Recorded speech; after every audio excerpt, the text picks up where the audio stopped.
sizda hali hamon moliyaviy tomondan qiyinchiliklarga uchraganingiz sababli orzularingizni keyinga qoldirib yoki armonga aylantirishga yo'l qo'yapsizmi?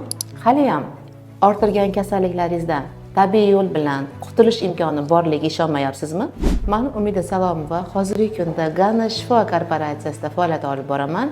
Lekin 2016-yil bundan 8 yil oldin farzandlarimda surunkali bronxial astma, revmatizm, o'zimda kolit, xo'jayinda prostatit hisobiga salomatligim yo'q, lekin bozorda o'sha farzandlarimni, oilam uchun bozorga chiqishga majbur bo'lganman. Lekin mahsulot ichib, o'sha 11 yillik surunkali bronxial astma farzandimdagi, qizimdagi revmatizmdan, o'zimdagi kolitdan, xo'jayindagi prostatitdan yaxshi natija olganimdan keyin ko'rdimki, bu Gana Shifo korporatsiyasi menga nafaqat farzandlarim bilan salomatlik, balki cheksiz imkoniyatlar berdi.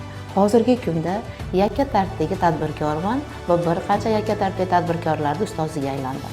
Va bir yilda 2 marotaba chet el sayohatlariga chiqish imkoniyatiga erishdim. Shu joyda moliyaviy erkinlikka chiqdim, shaxsiy karyeramni yaratdim. Undan tashqari azizlarim, eng quvonarlisi korporatsiyani e'tirofiga, xalqaro e'tirofga O'zbekiston nomidan chiqishga muyassar bo'ldim. Agar siz ham farzandlaringiz bilan sog'lom bo'lib, men kabi orzularingizni amalga oshirishni xohlasangiz, muvaffaqiyatga erishishni xohlasangiz, albatta Gana Shifo tashkilotimizga keling, bizga qo'shiling va biz bilan birgalikda farovon hayotdan zavqlaning.